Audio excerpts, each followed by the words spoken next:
Buenos días, sean bienvenidos a la sesión de posters de la conferencia de avances en Data Science y Operation Research organizada por Universidad Galileo e Informs.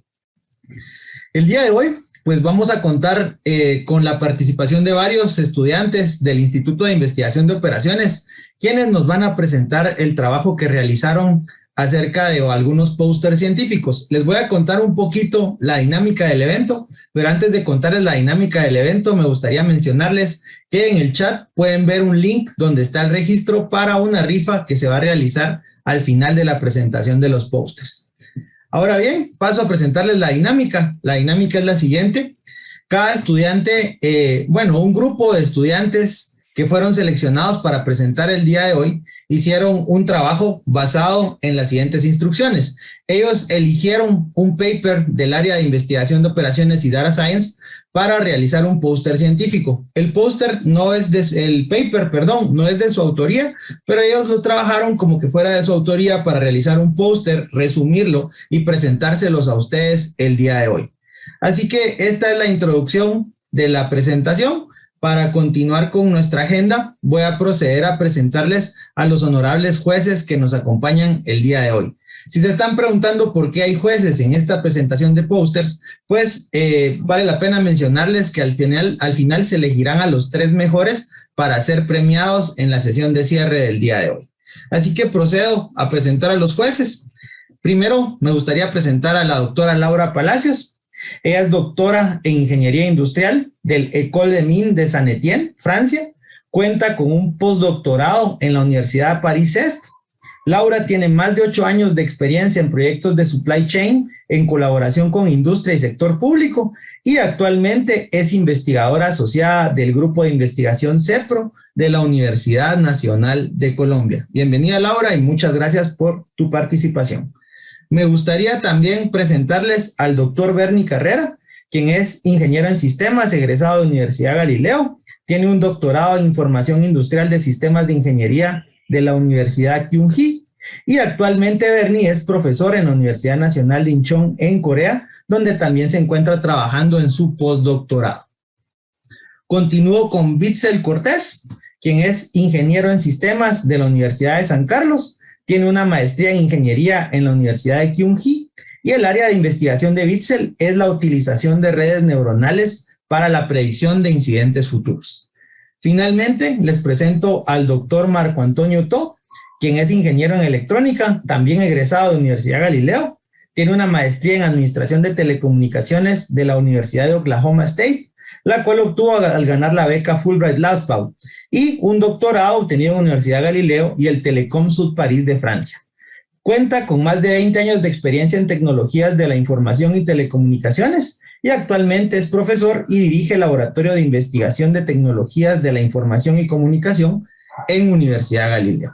Así que ellos serán nuestros jueces, serán los encargados, si se dan cuenta son expertos en el área, así que ellos son los que van a estar decidiendo cuáles son los 3 mejores pósters y haciendo algunas preguntas para agregar un poquito de valor a las presentaciones de los estudiantes que vienen a continuación. Así que procedemos entonces a la presentación de pósters y vamos a iniciar con Carlos García. El ingeniero Carlos García actualmente se desempeña como analista de inteligencia de negocios y se encarga de identificar patrones y construir tableros informativos en la empresa estadounidense Healthcare.com. A su vez, cuenta con 2 años de experiencia como consultor en ciencia de datos para la empresa Grupo Gensa. Entre sus estudios se encuentra la certificación de Tableau Desktop Associate, así como la certificación de Analyzing Big Data with Microsoft R de Microsoft. Así que entonces procedemos a la presentación de Carlos, quien elaboró su póster en base al paper denominado Conversion Rate Optimization Through Evolutionary Computation. Así que, Carlos, te cedo el micrófono. Bienvenido. Gracias, Roberto, muy amable y buenas tardes a todos. El día de hoy yo les estoy exponiendo sobre CRO a través de algoritmos evolutivos. Y pues me gustaría empezar hablando un poquito de CRO para ponernos en contexto. Esto se basa en la optimización de la tasa de conversión, la cual generalmente está aplicada al área de e-commerce y sitios web, en el cual buscamos optimizar, pues ya sea distintos objetivos. Pueden ser clics, llegar a determinada parte del funnel o bien adquirir un producto o un servicio, entre otros muchos más. Sin embargo, para lograr esta optimización de los objetivos que nos hemos planteado, es necesario definir varios esquemas que generalmente van asociados al sitio web, a la experiencia del usuario o a la interfaz. Todo esto pues lo define un equipo, sea diseñadores gráficos, en el área de marketing y demás, que están evaluando qué puede hacer el cambiar el color de un botón, mover un encabezado, cambiar el icono, una imagen y demás. Para todo esto, al final de cuentas, termina siendo un proceso de experimentación en el cual se plantean una hipótesis y desean demostrarla para poder evaluar si realmente hay un incremento al realizar los cambios. Para ello, pues se están apoyando en técnicas como pruebas de tipo A/B, en la cual tenemos una variante de control, tenemos una nueva variante y el objetivo es hacer que esta variante nueva supere a la variante de control para que se vuelva la nueva base del sitio web. Sin embargo, otra alternativa vienen siendo las pruebas multivariante, en la cual se buscan cambiar un conjunto de elementos y vamos viendo entonces cómo interaccionan entre ellos y se generan muchas más variaciones. Pero esto consume mayor tiempo y mayor complejidad. Por ello, se están proponiendo nuevos mecanismos que buscan evaluar estas hipótesis a lo largo del tiempo y que nos facilitan hasta cierta medida la optimización de los objetivos que deseamos alcanzar. Es así como surge un algoritmo denominado como ASCENT, que ASCENT tiene como base los algoritmos evolutivos que están siendo implementados a través de redes neuronales. Los algoritmos evolutivos pues tienen un concepto de interés que se fundamenta en la teoría evolutiva de Charles Darwin. Entonces podemos verlo como una especie de selección natural, pero no orientada a seres vivos, sino más bien orientada a distintos componentes que van a interactuar con los usuarios. Y como vemos en el diagrama que se muestra en el póster, pues tenemos una etapa de selección, tenemos mutaciones, cruces, inicialización y terminación. Todo ello es implementado a lo largo de 4 fases que se abarcan en el algoritmo de ASCENT, que parten de la definición del espacio de búsqueda. Para ello, entonces, se establecen cuáles son los componentes a variar y qué variantes tienen. Por ejemplo, un botón, pero puede ser de color azul, verde, amarillo, etc. Y a través de todo eso, pues tenemos un espacio combinatorio que puede llegar a ser bastante grande. Y de hecho, se recomienda que sea así para virtud del algoritmo. A su vez, entonces, pasamos a la fase 2, que es la inicialización de la evaluación, en la cual se toma un subconjunto de todos estos y se comienzan a evaluar. Con el tiempo, hay una madurez del modelo que inicia primero probando con pocos usuarios y poco a poco incrementando el número de usuarios para ver de manera acelerada qué modelos van a perdurar en el tiempo y qué modelos pues, se pueden ir descartando poco a poco. La selección de los mejores genera un cruce de las variantes. Podemos escoger el botón del modelo A con el encabezado del modelo B, hacer una unión. Y también vamos introduciendo mutaciones, que las mutaciones vienen siendo de variantes que no han sido seleccionadas en ese modelo, pero que pueden generar cierto cambio y evitar que quedemos en un máximo local para que el modelo pues siga encontrando una solución óptima a nivel general. Todo esto ya comprende el proceso evolutivo y se genera la evolución en línea de todo el algoritmo. El ejemplo que se realiza pues está dado en un sitio web que se basa en programas educativos. Se analizó a lo largo de 60 días y se mostró un espacio combinatorio de más de 381,000 posibles combinaciones. Se obtuvo una tasa de conversión de más del 40% para 3 de estas variantes, lo cual es sumamente importante porque basado en estudios que se hicieron en 2016-2017, la optimización de la tasa de conversión suele ser alrededor de 5 o un máximo de 10% en casos excepcionales. Así que lo que estamos alcanzando con un 40% es bastante elevado y a su vez es ratificado por pruebas convencionales como la prueba A/B, que muestra un 30% de la tasa de conversión en incremento con respecto a la prueba de control. La gráfica mostrada pues evidencia estos cambios y al final pues podemos concluir un nuevo mecanismo para la experimentación que nos va a generar virtudes en cuanto a tiempo y otras limitantes y que también pueden ser evaluados por mecanismos tradicionales. Sin más, muchas gracias por su atención y cualquier duda estoy a la orden. Muchísimas gracias por tu presentación, Carlos.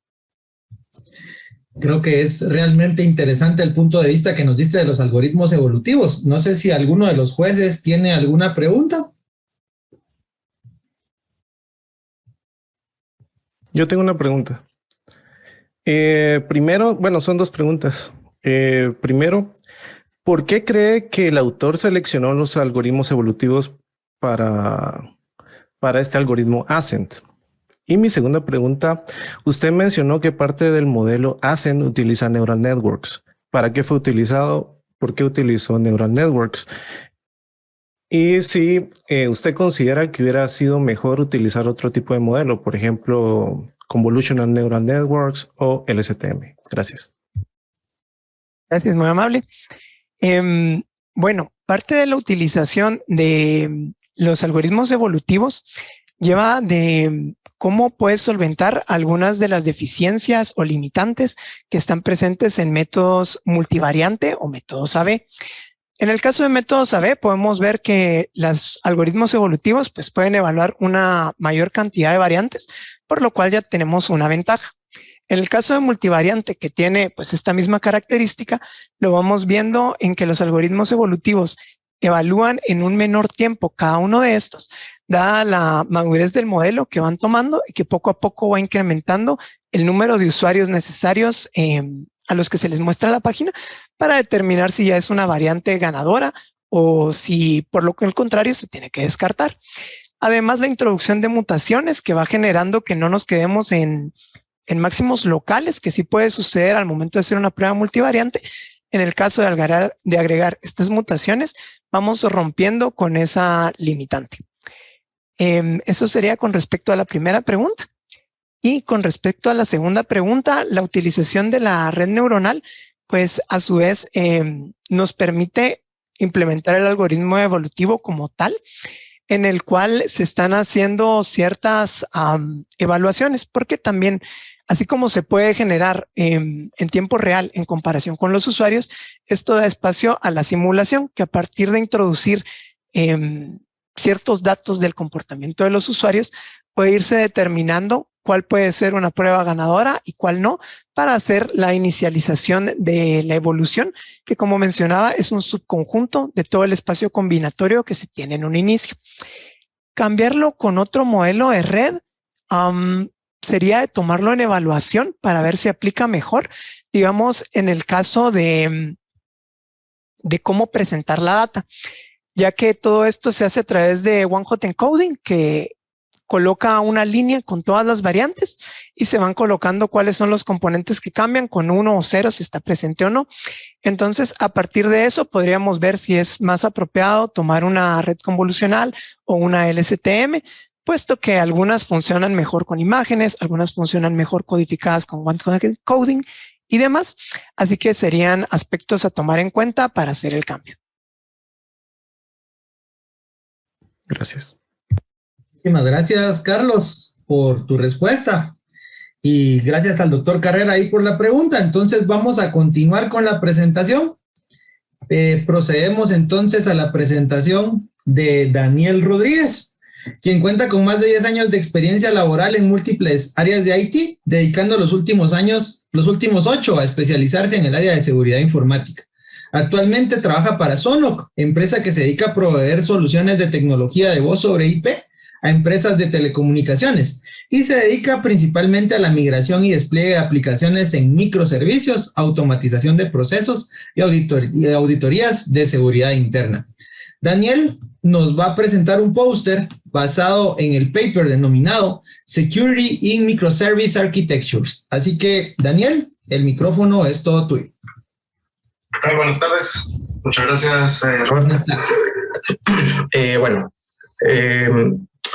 En los últimos años se ha optado mucho por utilizar la metodología de desarrollo de software por microservicios. Pero al ser esto una nueva metodología, trae consigo nuevos desafíos de seguridad, los cuales vamos a estar viendo algunos a continuación. Antes de eso, entrando un poco en contexto, ¿contra qué lo comparamos? Vamos a compararlo contra las arquitecturas monolíticas. Las arquitecturas monolíticas son aplicaciones que funcionan con todos sus módulos acoplados entre sí y funcionan como una aplicación completa. En cambio, los microservicios son componentes que tienen como objetivo realizar funcionalidades independientes y hablarse entre ellas, ya sea con protocolos HTTP por medio de REST APIs o algunos otros protocolos como RPC. ¿Qué ventajas tenemos con los microservicios comparado con la arquitectura monolítica? Es de que tenemos aislamiento de fallas entre funcionalidades, podemos desacoplar las funcionalidades, también podemos utilizar lenguajes de programación diferentes para el desarrollo de ciertas funcionalidades, lo cual nos permite experimentar con nuevas tecnologías, nos permite tener una mayor escalabilidad. También el despliegue es independiente a cambios, que aquí podemos utilizar mucho lo que mencionaba Carlos, las pruebas tipo AB o incluso los despliegues tipo Blue-Green, que son despliegues sin interrupción de servicio. Y también que los equipos de desarrollo pueden ser más pequeños. Es como se mencionaba, esa es la metodología de 2 pizzas, que los equipos de microservicios no deberían ser tan grandes. Y esto permite también que los equipos se especialicen mejor en la lógica de negocio del servicio que están desarrollando. Por cuestiones de espacio no puse algunas desventajas. Obviamente también tenemos otras desventajas en los microservicios, los cuales son, por ejemplo, tienen mayor complejidad de desarrollo, pueden agregar latencia a las funcionalidades, ya que son diferentes servicios hablándose entre sí, a diferencia de una aplicación que solo tiene un punto de entrada y de retorno. Bueno, y entonces ya enfocándonos en los riesgos de seguridad, tenemos la parte de autenticación de usuarios, porque esto es un riesgo a diferencia de, bueno, se aborda diferente que los servicios monolíticos. ¿Por qué? Porque en el caso de los servicios monolíticos teníamos las sesiones. En cambio, aquí al tener servicios distribuidos, todos los microservicios tienen que saber qué usuario se autenticó y qué privilegios tiene. También tenemos la autorización service to service. Al tener los servicios de manera distribuida, necesitamos saber qué servicio se puede hablar con qué servicio y restringir accesos, porque es una brecha de seguridad que todos se puedan hablar con todos. Privilegios a la hora de ejecución. Digamos, a veces los contenedores se levantan con privilegios elevados o por ejemplo, tenemos como los contenedores se comparten el kernel con la máquina física o virtual donde esté corriendo. Esto es un riesgo porque a veces con tal de que funcionen las aplicaciones se le ponen privilegios que no deberían. Entonces ya queda un poco ahí en riesgo el de la aplicación. El monitoreo de eventos también es algo que se complica bastante porque antes, en vez de tener el logs en un solo lugar, lo tenemos de manera descentralizada. Luego la comunicación entre servicios, si no utilizamos protocolos como HTTPS entre ellos, que a veces pasa mucho porque al estar dentro de la misma red se confía los usuarios de que no va a pasar nada, pueden haber ataques de man in the middle. Y las vulnerabilidades web se exponencian porque ya no tenemos solo un punto de entrada, sino que tenemos diferentes APIs desarrolladas en diferentes lenguajes. Entonces pueden existir diferentes vulnerabilidades web en cada uno de los servicios. Entonces, ¿qué contramedidas tenemos contra eso? Por ejemplo, en el caso de la autenticación de usuarios, se recomienda utilizar un API Gateway que sirva como un punto de entrada y ya pueda saber qué usuario se autenticó y así pueda redirigir al servicio que sea necesario. En la parte de autorización service to service ya existen algunas soluciones como la Service Mesh de Istio, que esto nos permite crear una abstracción de políticas sobre qué servicios pueden interactuar con qué servicios y así poner bastante más restricciones sobre la comunicación entre ellos. En la parte de privilegios de ejecución, se recomienda utilizar la parte de Least Privilege, la cual es de que las aplicaciones no deban correr con privilegios que no necesitan, por ejemplo, no correr contenedores como root, no darle permisos de kernels a menos que sea sumamente necesario. Esto me he topado mucho cuando estamos mirando aplicaciones que queremos hacer una migración de una aplicación que funciona con un servicio de Linux, por ejemplo, y en vez de, no se piensa bien el migrarlo a un microservicio, entonces se le pone que pueda correr el systemd y cuestiones así. Entonces, ahí sí se recomienda usar el least privilege y reestructurar la aplicación para que pueda funcionar de esta manera. En la parte de monitoreo de eventos, tenemos herramientas como Prometheus que ya están pensadas en clúster de microservicios, donde se puede hacer un push de las métricas y analizarlas de una manera externa. En la parte de la comunicación entre servicios, se recomienda utilizar TLS, incluso también aquí la solución Service Mesh ya tiene ese componente que por default se puede hacer la comunicación cifrada entre todos los componentes de los microservicios.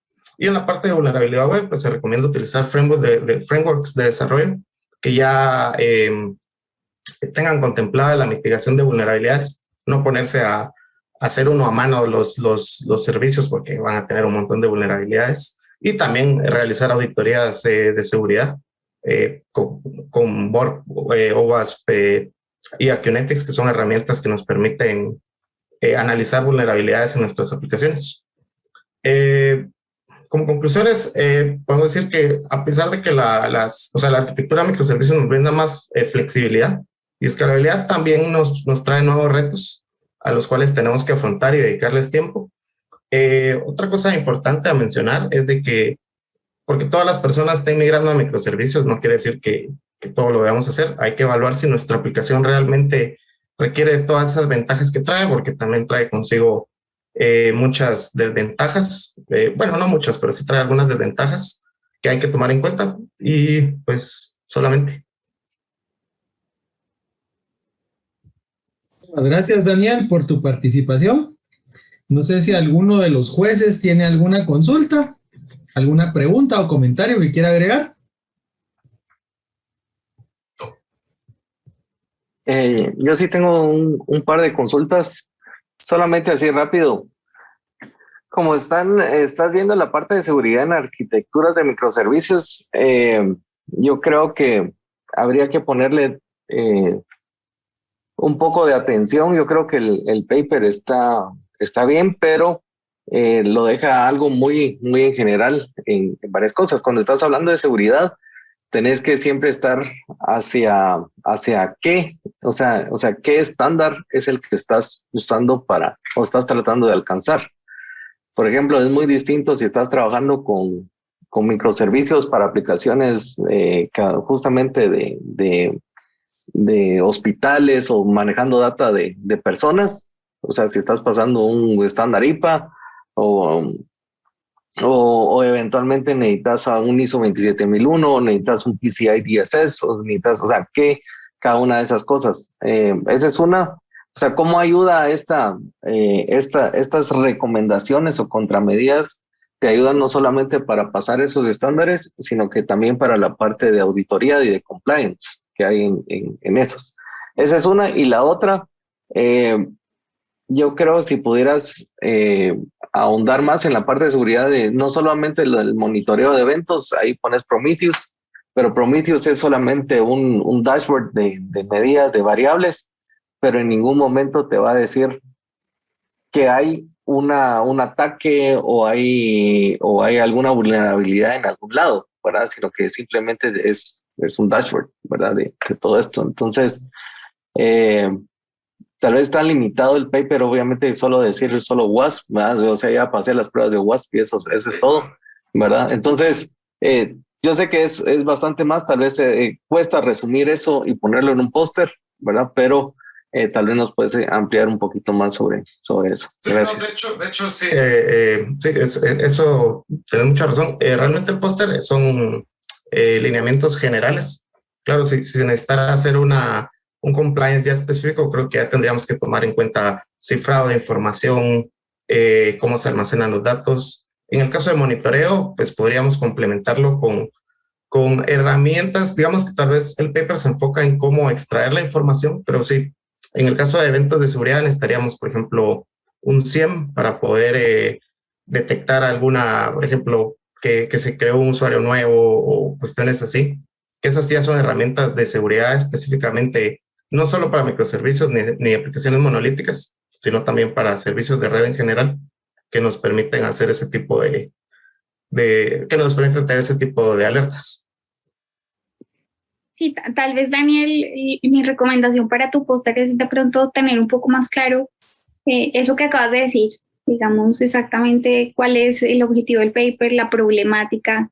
Sí, de pronto un poquito más, llamémoslo así, de rigurosidad científica, de presentar tus resultados, bueno, los resultados del paper, pero cómo lo analizaste tú, más que de manera general como lo hiciste. Sería, digamos, el único comentario. Ok, muchas gracias. Muchísimas gracias. ¿Algún otro de los jueces tiene algo que mencionar? ¿O alguien del público? Recuerden también que tenemos la sección de Q&A dentro del chat de Zoom, que pueden utilizar si alguno de ustedes quiere hacer algún comentario o pregunta también.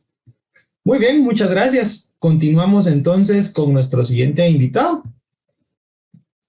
A continuación, veremos la presentación de Hansel Tahay. Hansel es ingeniero en sistemas y se ha desempeñado como consultor independiente para la creación de sistemas de automatización de procesos en empresas privadas del área de ganadería y agroservicio. En la actualidad trabaja como ingeniero de software para el Departamento de Desarrollo Tecnológico del Banco GIT Continental en el mantenimiento y soporte de los distintos sistemas del ente financiero. Hansel nos va a presentar el póster asociado al paper denominado Computer Vision Detection of Foreign Objects in Walnuts Using Deep Learning Computers and Electronics in Agriculture. Así que vamos entonces. Hansel, bienvenido.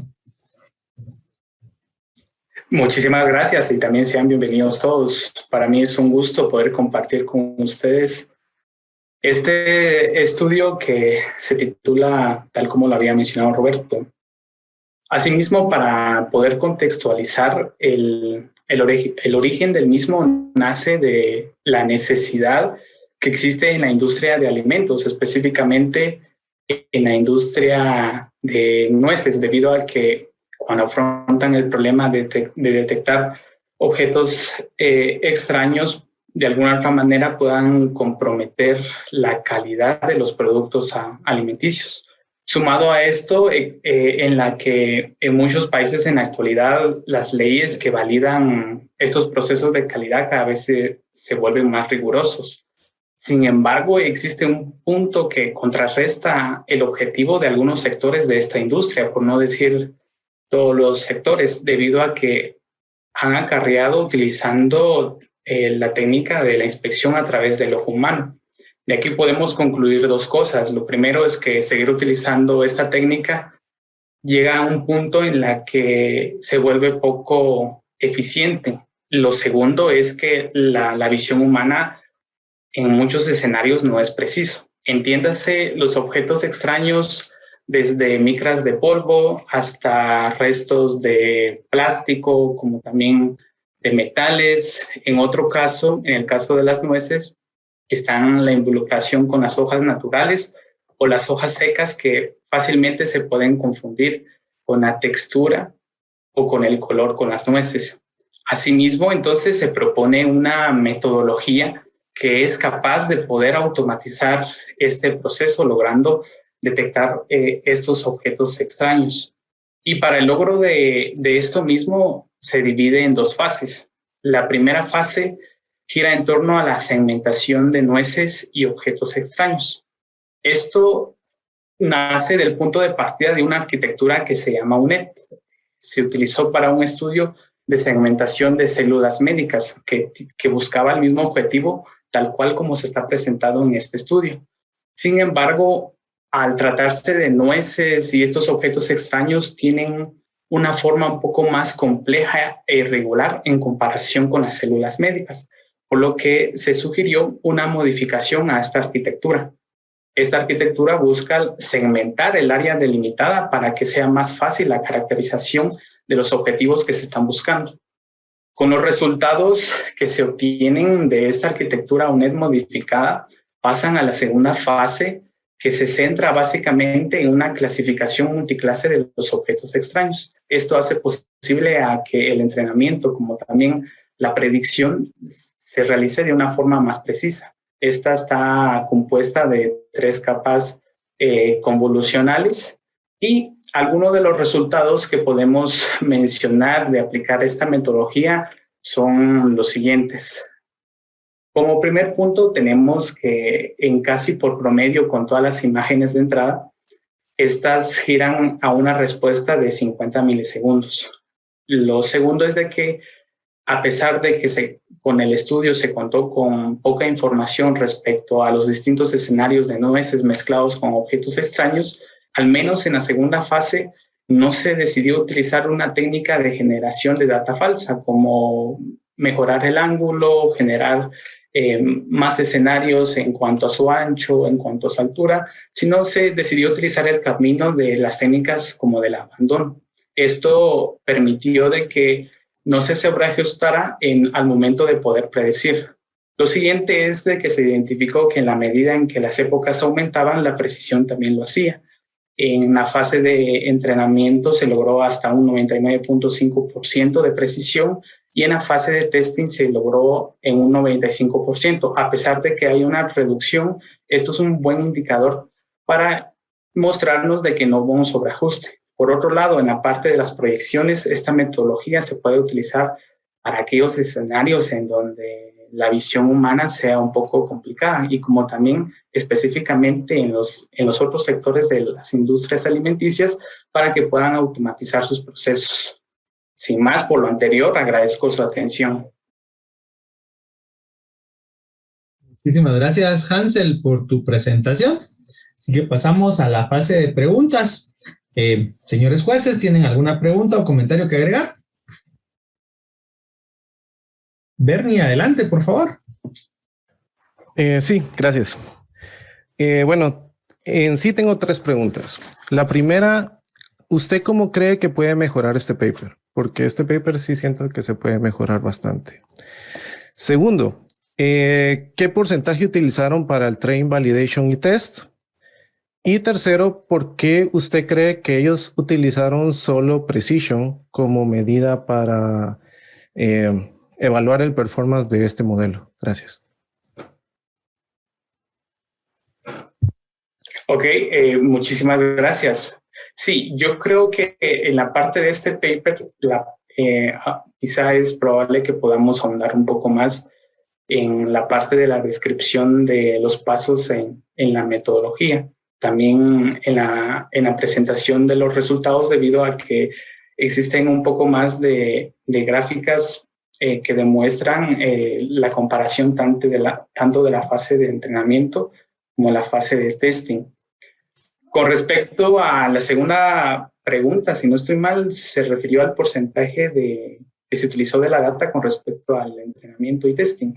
Sí, ellos mencionan que en este estudio, hacer un escenario controlado y por la limitante de data, utilizaron un 70% para la fase de entrenamiento y un 30% para la fase de validación. En la fase de entrenamiento abarca la generación de la técnica de distintas imágenes falsas, por decirlo así, porque como pues de alguna u otra manera tenían limitada la información, ellos necesitaban de alguna u otra forma tener un poco más de escenarios.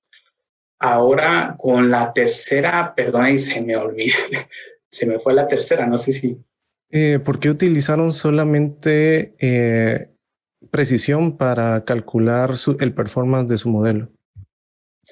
Debido a que simplemente ellos necesitan poder identificar en la imagen objetivo si existen objetos extraños, tales como las que se mencionaron, es necesario que de alguna u otra forma ellos validen que realmente exista alguno de estos elementos involucrados. Por tal razón, se cree que la precisión fue la métrica con las que ellos basaron el tema de sus resultados. Gracias. Tengo una pregunta. Entonces, sí, adelante. Perdón, Bernie. Tengo una pregunta, Hansel. Como, digamos, trabajo futuro, ¿qué proponen los autores para este problema que ellos están intentando resolver? Yo intuyo un poco que ellos quizás pudieron llegar a un poco de sobreestimación con las métricas que utilizaron para medir el desempeño del modelo, pero no sé cuál es el trabajo futuro que ellos proponen para este paper. Sí, correcto. El trabajo futuro que ellos describen en este estudio básicamente se centra en la investigación de la respuesta más inmediata ante la clasificación de estos objetos en distintas aplicaciones donde se necesita involucrar visión por computadora.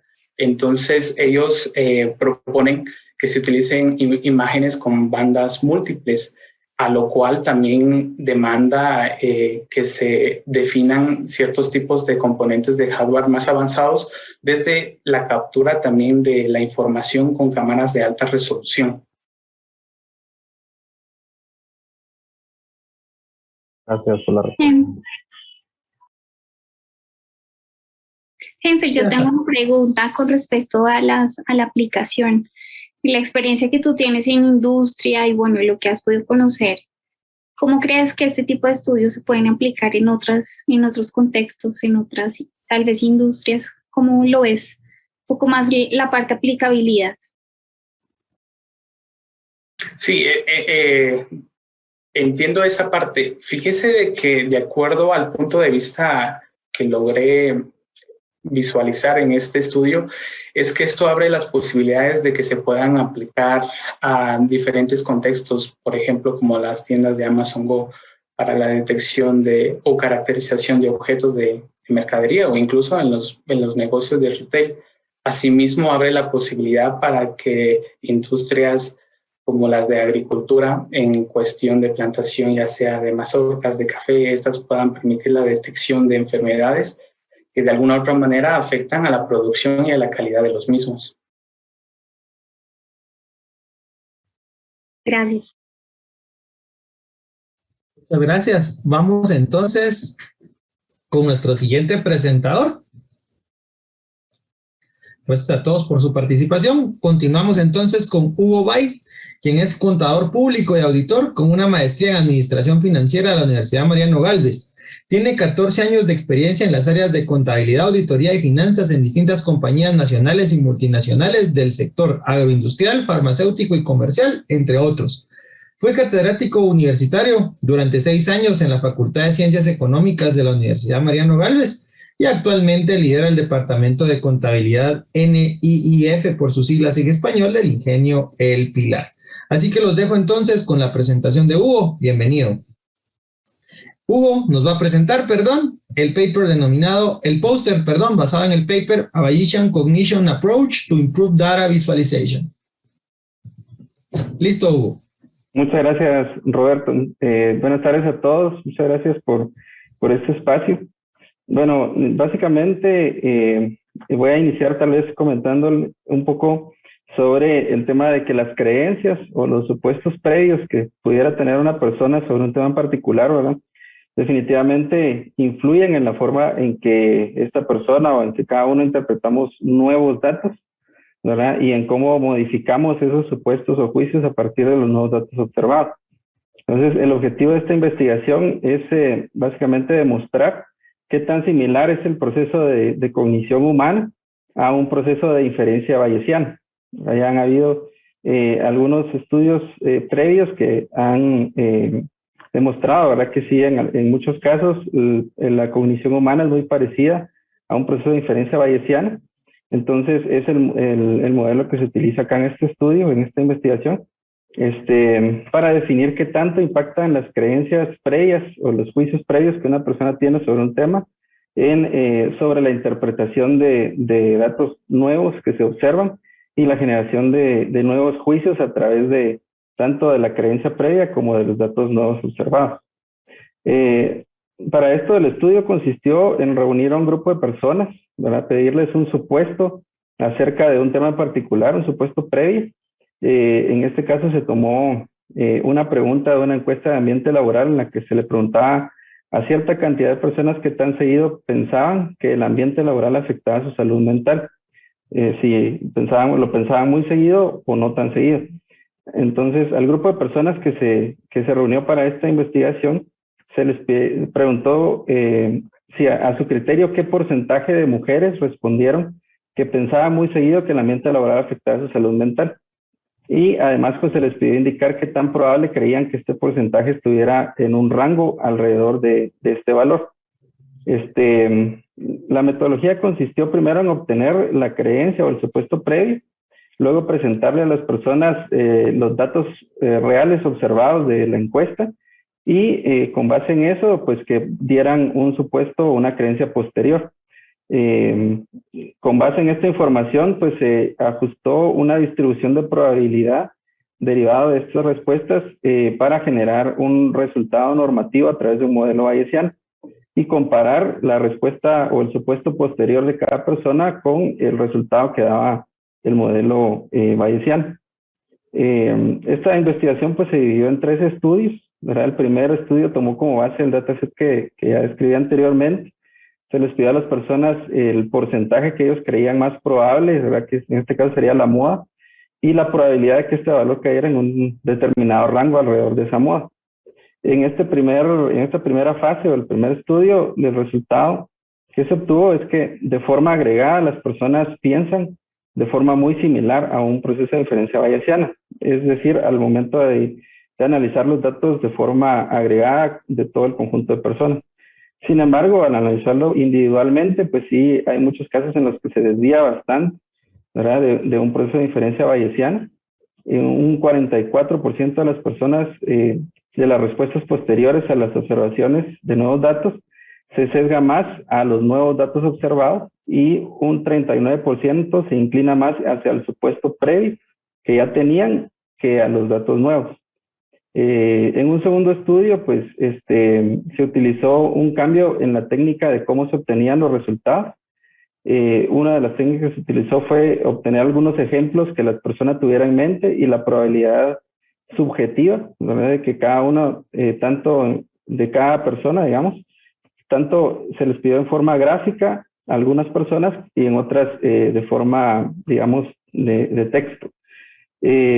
También a otras personas se les solicitó algunos ejemplos de junto con una probabilidad de que estuvieran dentro de un rango, algo muy similar a la primera fase, y a otros se les pidió que una distribución de forma gráfica, una distribución de probabilidad. Adicional a eso se utilizó un dataset más grande, ¿verdad? Adicional al que ya se había utilizado, para evaluar qué tanto impacto tenía el tamaño de la información presentada en los nuevos supuestos o los nuevos juicios que generan las personas. En esta segunda fase, pues el resultado fue que se observó una desviación estándar mayor a 0, ¿verdad? En las diferencias entre la creencia posterior y la estimación bayesiana en el dataset más grande, lo que sugiere que a mayor información que se presenta, ¿verdad? Se produce una mayor desviación, ¿verdad? De un proceso de inferencia bayesiana y se genera mayor incertidumbre, digamos, en la emisión de juicios posteriores. Luego, una tercera fase incluyó también un proceso de incertidumbre, ¿verdad? En los experimentos. A través de, digamos, de cada uno de los datasets originales se generó 3 datasets ficticios o hipotéticos para presentarlos a las personas y así generar una mayor incertidumbre, ¿verdad? De cuál era la data real. Algunas personas no se les pidió su creencia previa, ¿verdad? Para ver qué impacto tenía el tener o no tener esta creencia previa, ¿verdad? Y básicamente, pues a todo el grupo de personas se dividió en 4 subgrupos, ¿verdad? Unas que se les pidió la respuesta previa y se les incluyó incertidumbre, otros que se les pidió la respuesta previa pero sin incluirles la incertidumbre, otras personas que no se les pidió su respuesta previa y se incluyó incertidumbre, y algunas que no se les pidió ni la respuesta previa ni se les incluyó incertidumbre en los datasets.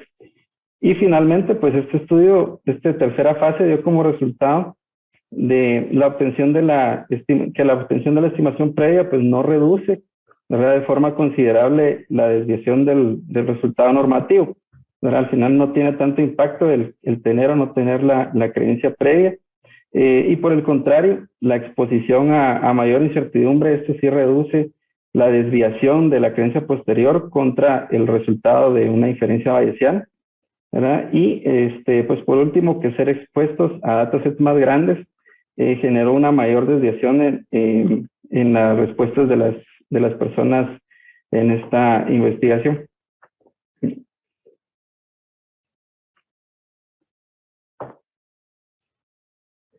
Muchas gracias, Hugo. por la excelente presentación. Vamos entonces a los comentarios y preguntas de los jueces. Yo tengo una pregunta, perdón. ¿Por qué usted cree que los autores no hicieron ninguna comparativa con otros algoritmos? Bueno, básicamente los autores se basaron en otros estudios previos en temas de psicología cognitiva, en los cuales ya se habían utilizado modelos bayesianos, ¿verdad? Donde habían demostrado de que en conjunto las personas, el proceso, digamos, de cognición de las personas es muy similar a un proceso de inferencia bayesiana. Entonces, por eso fue que se basaron en este modelo.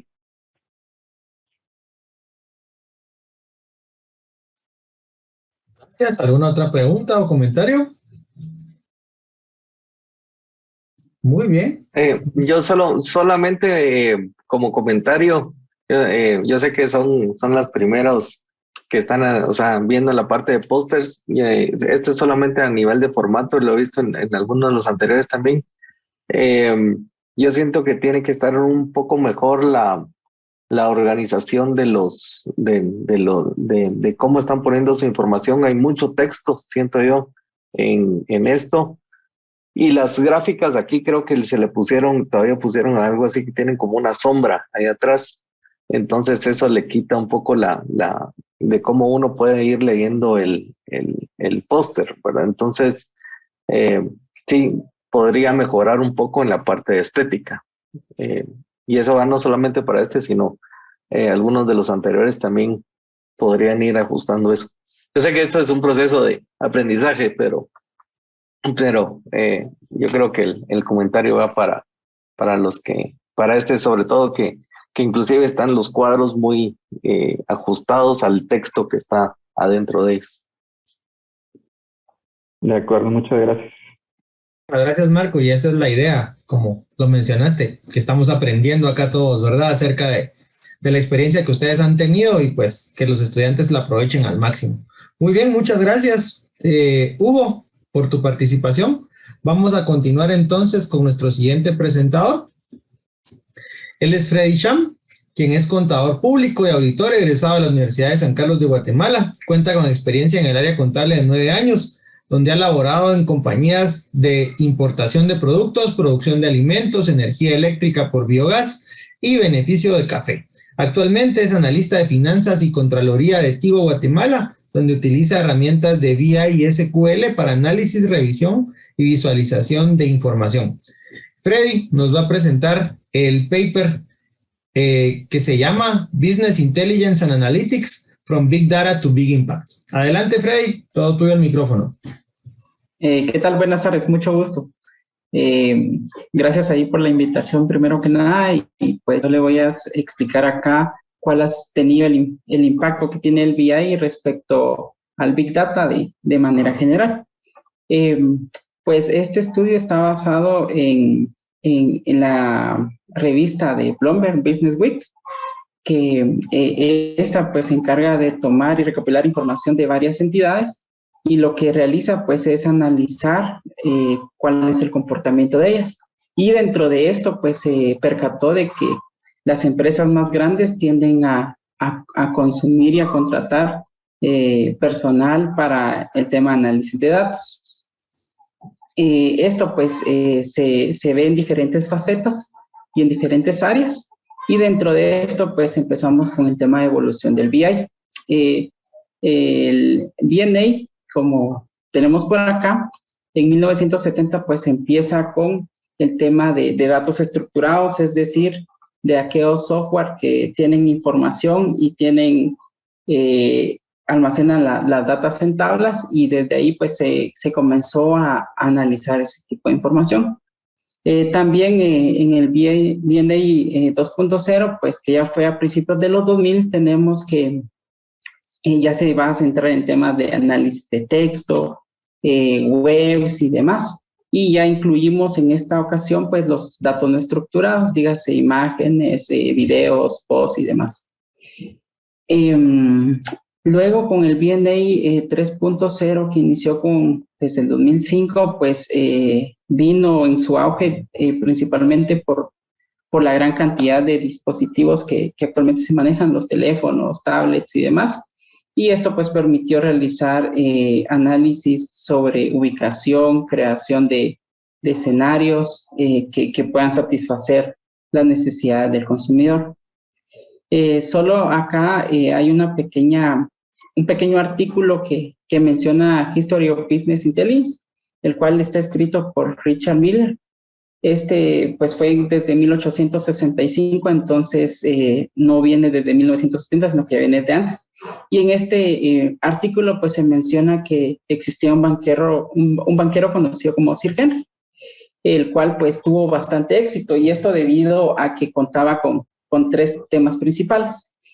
Conocía sobre problemas políticos, temas de mercado, inestabilidades, muchísimo antes que sus competidores. Esto pues fue la semilla para que más adelante impactara en todos estos aspectos que yo les menciono. Parte de esto pues la importancia es de tener la información para saber utilizarla y pues obtener provecho y beneficio de ella.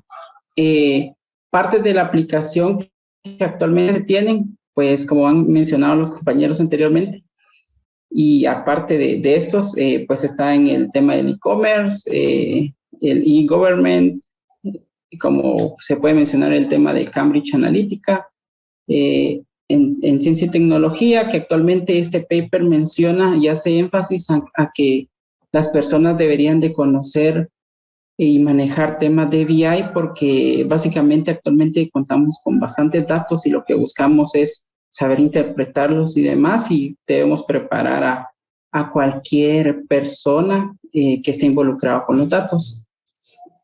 Temas de seguridad, que pues acá entran temas de cibernética, seguridad y demás. Dentro de los marcos de investigación que menciona el autor, tenemos la analítica de datos, que estos se basan en sistemas ETL, OLAP y demás. Análisis de textos, es decir, los no estructurados, ¿verdad?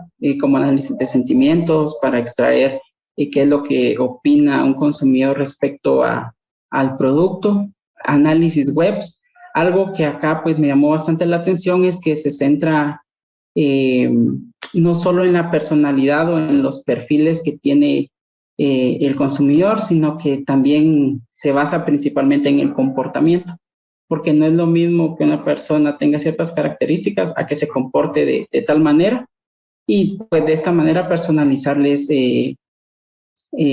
los productos que se les puedan ofrecer. El tema de los teléfonos, en este caso, pues empezamos con el tema de ubicación, actividad, monitoreo y demás. Dentro de los principales impactos que se tienen el BI, menciona el autor respecto a varios documentos, y dentro de esos pues ingresa el tema de las redes sociales, que es para personalizar los anuncios que van a aparecer, el tema de blogs, cómo analizar blogs, y que los impactos que ha tenido esto en las compañías es conocer cuál es el nivel de satisfacción de los clientes. También existe el tema de seguridad de información en sistemas bancarios. Esto pues nos ayuda a mitigar bastante los riesgos. Y pues el tema de finanzas, que es actualmente en donde ha impactado básicamente en mí personalmente, pues me ha ayudado bastante a tener cierto acercamiento con áreas de data warehouse y demás para consumir información, agilizar reportes y todo esto, ¿verdad? Entonces, como parte de las conclusiones que tenemos acá, creo que aparte de pasar esa época en la cual pues requeríamos datos y que no habían bastantes, pues ahora estamos en la época en saber utilizarlos. Y dentro de esto, pues los beneficios que tenemos es que las empresas se pueden ser más competitivas, agilizan la toma de decisiones, fortalecen las estrategias que ya tengamos planteadas y por ende pues mejoran los resultados. Hay una frase de Avinash, que es un trabajador de Google, que es especialista en web y algoritmos de Machine Learning, y que dice que solo podemos tomar decisiones acertadas si sabemos cómo analizar e interpretar los datos. Entonces, de nada nos sirve tener datos si no los sabemos comprender, ¿verdad? Muchas gracias. Gracias, Freddy, muy amable. Gracias por tu presentación y conclusiones. Señores jueces, no sé si tienen alguna consulta o comentario que agregar.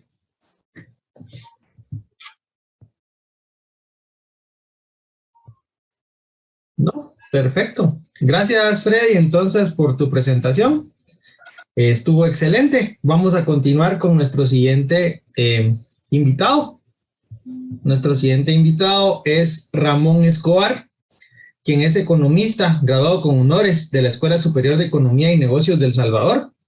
Desde enero de 2020 es investigador en TIBO El Salvador, con énfasis en el desarrollo de instrumentos de conocimiento de mercado para la toma de decisiones corporativas.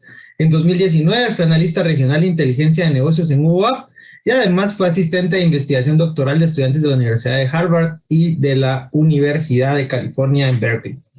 Así que Ramón nos va a hablar de un paper que tiene un título bastante interesante, The Dark Sides of Artificial Intelligence, an Integrated AI Governance Framework for Public Administration. Así que adelante, por favor. Te cedo el micrófono, Ramón. Hola, gracias. Buenas tardes. Antes de empezar a profundizar un poco en este paper, quisiera que pensáramos en dos historias que nos van a acompañar mucho durante el desarrollo de la presentación. La primera, imaginemos que nosotros tenemos un sistema que permite capturar información para crear automóviles, por ejemplo. Pero por algún motivo, esta información solo es de hombres. Y nos vemos forzados a crear este sistema para prevención de accidentes basados en esta data.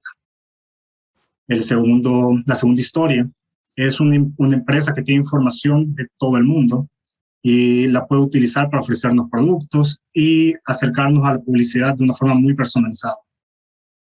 Estos dos ejemplos que les menciono antes de empezar son ejemplos reales. Uno fue sobre la construcción de automóviles, que ha llevado a que muchas mujeres sufran accidentes más graves que los hombres por la falta de información en su tiempo. Y el otro es un caso muy famoso, Cambridge Analytica. Este paper empezamos con un marco teórico de la gobernanza que actualmente tenemos.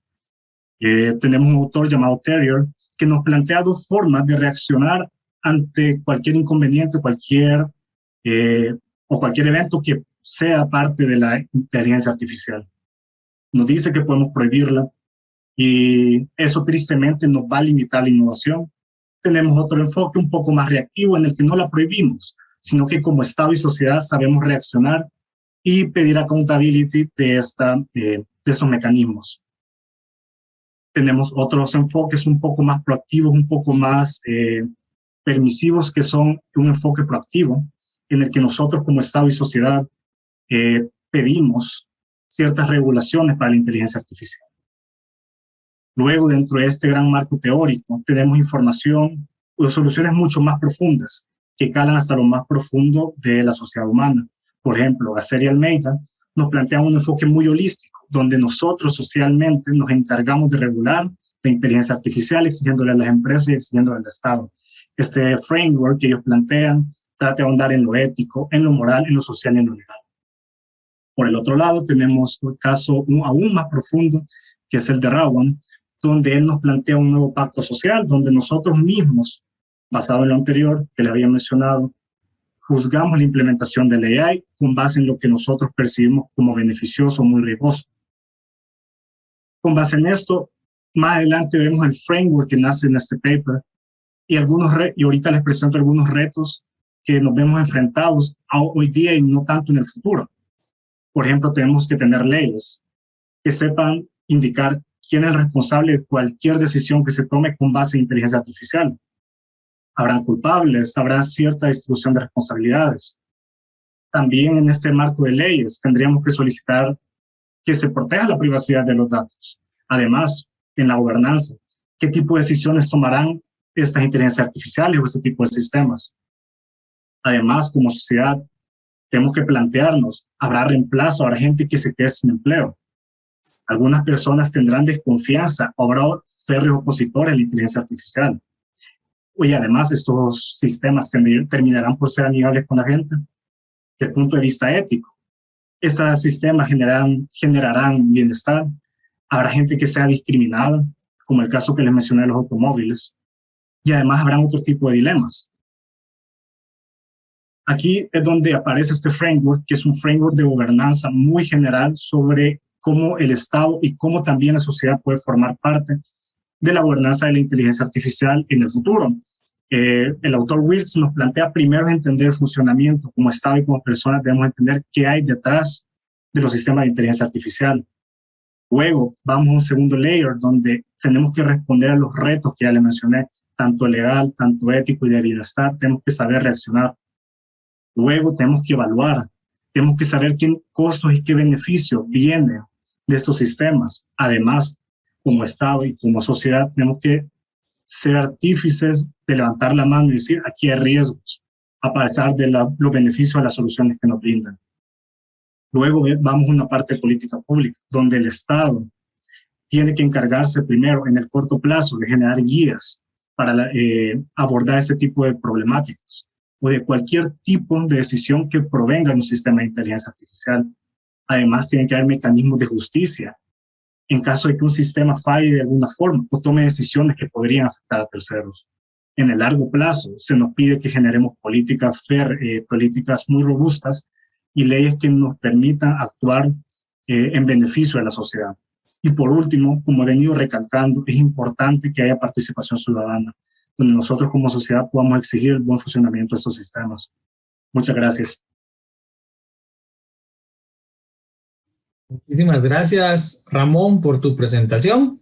Vamos con la parte de los jueces. ¿Tienen alguna consulta o comentario? Bernie, adelante, por favor. Sí, gracias. Tengo una pregunta. ¿Usted cómo cree que estas políticas podrían ser implementadas en Centroamérica? Esa es una pregunta muy interesante y es algo importante a la hora de tomar decisiones. Si bien es un marco muy general, no nos dice que tenemos que cumplir a exactitud todos los procesos. Creo que los gobiernos de Centroamérica podrían empezar implementando guías. Somos países que todavía no están muy metidos en el mundo de la inteligencia artificial, a diferencia de Chile, que es un país que ya tiene una política muy robusta orientada a esto. Pero nosotros, los países centroamericanos, podrían acercarse a través de guías donde se regule la industria, donde se hagan recomendaciones, donde también se incentive el desarrollo de comités que permitan evaluar los impactos en el bienestar y tanto en la sociedad. O sea, al final, un comité de ética que también permita saber si las decisiones que vamos a tomar con base en algoritmos, con base en inteligencia artificial, van a ser las socialmente óptimas, así como lo vemos desde el punto de vista económico, que no generen externalidades que puedan ser peores que las soluciones que podrían traer.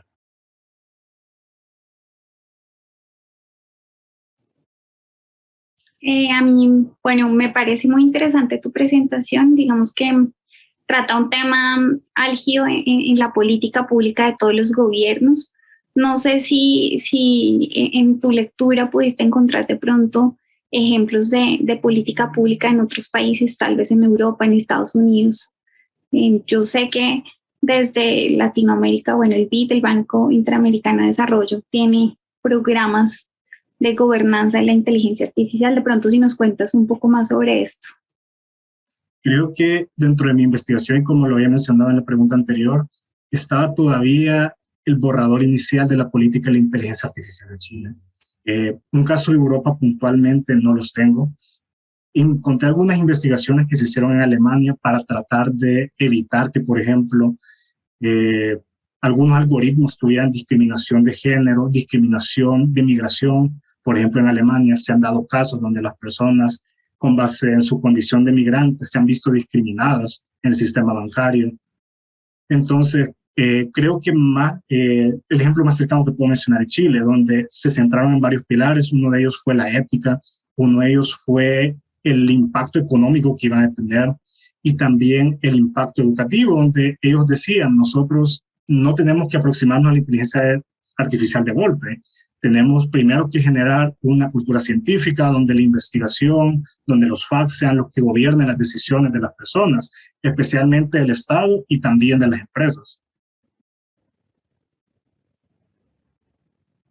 Gracias. Gracias. Muy bien, muchísimas gracias por tu participación. Continuamos entonces con nuestro siguiente presentador. Vamos ahora con Tomás Esquivel, quien es ingeniero en sistemas de información, apasionado por la tecnología, las nuevas tendencias y los retos. Actualmente trabaja para Inversiones Centroamericanas S.A. como analista de inteligencia de negocios para el área financiera. Tomás nos va a presentar el paper denominado Cryptocurrency Price Prediction Using Tweet Volumes and Sentiment Analysis. Adelante, por favor, el micrófono es todo tuyo. Muchas gracias, mucho gusto y gracias por la oportunidad. Gracias a cada uno de ustedes. Pues el tema es un tema que me parece interesante. Lo escogí, investigué acerca de él, ya que considero que es mucho de cómo se va a trabajar la parte del dinero en el futuro. Va a ser por medio de forma digital totalmente. Cada vez se va a reducir más la producción de moneda física, moneda en papel. Entonces me enfocaba en cómo podíamos pues buscar un reto o cómo podíamos maximizar aprovechando las criptomonedas y el volumen de ellas. Entonces encontré alguna información que me pareció interesante, que es acerca de cómo poder predecir el precio utilizando redes sociales, en específico Twitter. Y pues basándonos en el análisis del sentimiento que se plasma en esta red social, ¿verdad? Entonces, pues quería enfocar mi investigación, bueno, la investigación que se plasmó en este paper y que me pareció de mucho interés, tomando en cuenta que países como El Salvador lo están tomando como una moneda oficial. Obviamente todavía falta bastante para que sea un tipo de moneda que ya se utilice de forma general, pero me pareció interesante. Entonces, esta problemática pues, fue la base y qué mejor forma de aplicarlo con metodologías de ciencia de datos, ¿verdad? Entonces, el estudio se enfocó en dos redes, en dos monedas, Bitcoin y Ethereum, que son las que más tienen volumen en la actualidad. Y esta evolución que hemos visto en estas dos monedas, pues es de las más fuertes. Ha tenido temporadas de alto volumen, pero también son bastante volátiles.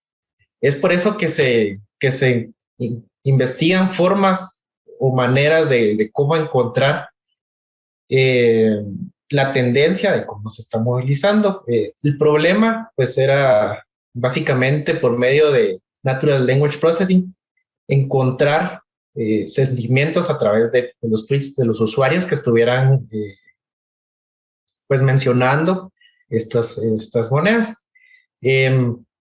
Básicamente se utilizó una metodología ya bastante probada. El paper pues hizo las pruebas. Básicamente se enfocaban en primero entender el funcionamiento de las criptomonedas, su funcionamiento básico, luego entender el concepto del blockchain, que es donde se ejecutan estas monedas. ¿Qué es el blockchain? Luego entender un poco acerca de Twitter, cómo se maneja, cómo es que tienen un rango específico cada uno de los mensajes que por ahí se dan. Tener una conexión al API de la red social para la recolección de la información. Luego viene una parte de limpieza de los datos. Obviamente es necesario limpiar toda la información que no es relevante, que no aportaba un valor. Y luego de eso se hacía una comparativa de información que se tenía en Google Trends para hacer una comparativa posteriormente entre el precio real de las criptomonedas, el precio según el trend de Google y aparte la predicción del sentimiento a través de Twitter. Por último, se aplicó el algoritmo utilizando la información recolectada por medio de análisis de sentimiento. Y pues luego de eso se tomó el paso que era evaluar qué tanto el algoritmo pues tenía una semejanza con lo que realmente tenía en valor y en volumen la moneda. En base a esto se tuvo un resultado. El resultado se enfocó en la moneda Bitcoin, donde se pudo identificar que en la subida de los precios o cuando tenía mayor valor la moneda, el algoritmo se apegaba bastante a este proceso. Pero se encontró también que al bajar los precios o al tener un precio bajo, el algoritmo tenía cierta falla. Esto fue debido a que el estudio fue realizado a finales del 2018. Si recordarán, en ese año Bitcoin tuvo un fuerte pico en el volumen y en precio. Entonces eso afectó cómo se predecía este valor, ¿verdad? Esta información, pues, se utilizó un 80% de la información para el entrenamiento y 20% para hacer el test de este conjunto de datos. Como podemos ver a la derecha, hay dos gráficas. La primera nos muestra el valor del Bitcoin como tal y el trend de Google. Y el segundo es el volumen de sentimiento del algoritmo, que está en color naranja, contra el valor real del Bitcoin. Como podemos ver, cuando el valor sube, se asemeja mucho, pero cuando se mantienen valores muy bajos, el algoritmo nos daba ciertos picos de información que no eran reales, ¿verdad? Entonces, en conclusión, lo que se puede ver es que el algoritmo necesitaría en futuras investigaciones mayor información, un rango tal vez más grande de datos para identificar por qué los datos en precios bajos no se podían predecir de mejor forma, ¿verdad? Obviamente esta información es tratando de buscar un beneficio de la moneda, ¿verdad? Pero también como punto entender cómo es que se va a manejar las monedas en el futuro, que estoy seguro que será nuestro futuro a corto plazo o a mediano plazo de cómo manejaremos el dinero. Entonces, un gusto y gracias por el tiempo. Muchísimas gracias, Tomás, por tu presentación. Pasamos entonces a la sección de preguntas y comentarios de los jueces. Por favor, el micrófono es de ustedes. Yo tengo una pregunta, Tomás. Los autores de este paper toman en cuenta algunos, no sé si llamarle como turning points, o algunos eventos especiales que susciten, si bien decían la escalada de los precios, o aunque no lo tengan tan claro la decrecida de los precios, ellos toman en cuenta ciertos eventos especiales. Como sabemos, hay mucha volatilidad en este tipo de monedas y para ponerte un ejemplo, cuando Elon Musk tuitea, pues lógicamente se mueven un montón de estas transacciones, ¿verdad? Entonces, ¿los autores proponen como un caso especial para esto o simplemente lo toman como parte de todo el conjunto que ellos están analizando? Ok, gracias por la pregunta. No, ellos se enfocaron específicamente en el caso de Bitcoin y de Ethereum, pero el resultado como tal lo enfocaron específicamente en Bitcoin. Ese fue su moneda objetivo, por así decirlo. Y fue entre su investigación solo para futuras pruebas. Lo único que se decía era tratar de encontrar más información, más si es posible, toda la historia de la moneda para evitar estos problemas a la hora de predecir el precio cuando se encuentra en bajada, ¿verdad? Cuando el precio está en bajada y no subió. Sí, gracias, Tomás. No sé. Yo tengo una pregunta, perdón. Bueno, es una pregunta y bueno, lo principal, los autores, ¿qué algoritmos utilizaron para clasificar los sentimientos de los tweets? Y basado en esto, ¿qué tipos de sentimientos fueron clasificados? Por ejemplo, si fue positivo o solo negativo, solo estos dos. Ok, gracias. Sí, el algoritmo pues se basaron directamente en Natural Language Processing, usaron la matriz de sentimiento para identificar el precio, y sí, solo se basaron en 0 o 1, ¿verdad? Gracias. Muchas gracias. ¿Algún otro comentario o pregunta? Ok, excelente. Entonces procedemos con nuestro último póster de la sesión. Esta presentación estará a cargo de la ingeniera Stephanie Álvarez, quien es ingeniera en industria de alimentos de la Universidad Rafael Andívar y estudiante de segundo año de la maestría en Business Intelligence Analytics. Actualmente labora en el área de Risk Management y Sourcing para Cargill, y vale la pena mencionar que ha sido vicepresidenta para el Student Chapter de Informs en Guatemala en el periodo 2020-2021. Así que los dejo entonces con Stephanie, quien nos va a presentar el póster asociado al paper denominado Using Data Mining Technique to Enhance Tax Evasion Detection Performance. Stephanie, por favor, adelante. ¿Qué tal? Buenas tardes a todos. Mi nombre es Stephanie Álvarez. Como les mencionaba, pues yo soy estudiante de la maestría en Business Intelligence and Analytics, y el día de hoy les estaré presentando el artículo científico titulado Detección de fraude en datos de impuestos masivos utilizando una herramienta de Business Intelligence, el Data Mining. Es un caso de la Autoridad Fiscal de Zambia. El artículo fue elaborado y publicado en 2016 por Memory Mwanza y Jackson Finney, miembros del Departamento de Computer Science de la Universidad de Zambia. A modo de introducción, la Autoridad Fiscal de Zambia, ZRA por sus siglas en inglés, es la entidad gubernamental que se encarga de la recolección de todos los impuestos de los contribuyentes. Como consecuencia de las operaciones que realiza el ZRA, se generan grandes volúmenes de datos que necesitan mecanismos complejos para extraer información tributaria útil. El propósito del estudio fue desarrollar un modelo de minería de datos para la detección de fraude en los datos de impuestos y contribuyentes. Se manejaron dos focos principales. En primer lugar, el estudio de referencia que ayudó a establecer el alcance de los desafíos en la detección de fraudes para los contribuyentes utilizando encuestas y entrevistas.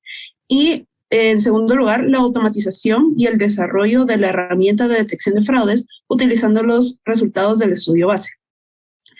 Iniciando con el estudio.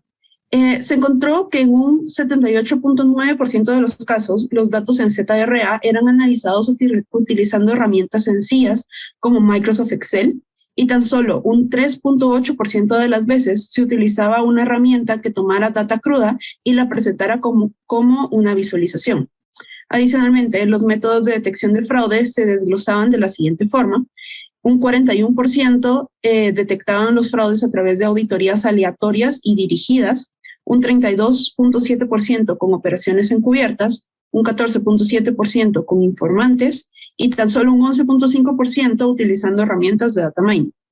Como se puede apreciar, al momento del estudio se utilizaban muchas herramientas que requerían habilidades especiales y considerable inversión monetaria y de tiempo, además de que el data mining tradicional o manual ya no tiene poder contra los altos volúmenes de información que requieren procesamiento, especialmente cuando se trata de data no estructurada o semiestructurada. Pasando al diseño del modelo de data mining, que si ven es el segundo recuadro, con respecto a esto, el uso de outliers fue el método seleccionado y se aplica comúnmente en la comunidad estadística. Este es aquel en donde la data se modela como una distribución y algunos objetos son marcados como outliers o datos extraños o alejados dependiendo de su desviación de dicha distribución. El modelo desarrollado en el presente estudio se compone de 3 capas o niveles de arquitectura. La primera capa es la presentación, en donde el usuario puede tener acceso a la aplicación, hacer modificaciones en la configuración y descargar reportes. La segunda capa es la lógica, en donde se definen las reglas del negocio y de la data. Es en esta segunda capa en donde se implementan los algoritmos de data mining. La tercera y última capa es para el acceso de la información almacenada en los data warehouses, como la información del perfil del contribuyente y sus actividades relacionadas con los pagos de impuestos. A su vez, se definieron 3 niveles de autoridad dentro de la aplicación. Está el nivel de usuario, que es con el cual se puede iniciar o finalizar el procedimiento de data a través del algoritmo, tomar capturas de pantalla, ver el tiempo de procesamiento y exportar los resultados en distintos formatos. Está también el nivel del administrador, el cual gestiona las reglas del negocio y de la data y lleva a cabo los mantenimientos. Por último, está el nivel del System Owner, el cual tiene la facultad de crear nuevas reglas del negocio. Estas reglas del negocio que menciono son las características o descripciones que se utilizarán para evaluar el comportamiento de los contribuyentes y determinar si su naturaleza es fraudulenta o no. En la parte de resultados, lo que vemos en la imagen son los valores obtenidos en el estudio base descrito anteriormente, ¿verdad? Podemos ver del lado izquierdo arriba está las herramientas, el resultado de la gráfica de las herramientas de análisis de información, y del lado derecho están los resultados de los métodos actuales de identificación de fraude, el ZRA. Adicionalmente, en la parte inferior también se observa la interfaz de detección de outliers, marcados con rojo, y las desviaciones identificadas en la gráfica del lado derecho. A modo de conclusión, en la actualidad existe una amplia necesidad de la automatización de los procesos de análisis de información y de la detección de fraude en las actividades relacionadas con el pago de impuestos en Zambia. A su vez, también existe un reconocimiento creciente en la comunidad de la necesidad de implementar Business Intelligence y Data Mining en sus operaciones diarias. A través del data mining, los algoritmos de valores atípicos son capaces de detectar las anomalías en los datos, como los valores que se encuentran fuera de lo normal y fuera de las regiones aceptables según las reglas comerciales definidas. Este conocimiento aprendido utilizando los algoritmos atípicos puede también ser utilizado para predecir el comportamiento de los contribuyentes en el futuro, en caso se trataran con circunstancias similares. Gracias. Gracias, Stephanie. Señores jueces, ¿tienen alguna pregunta o comentario?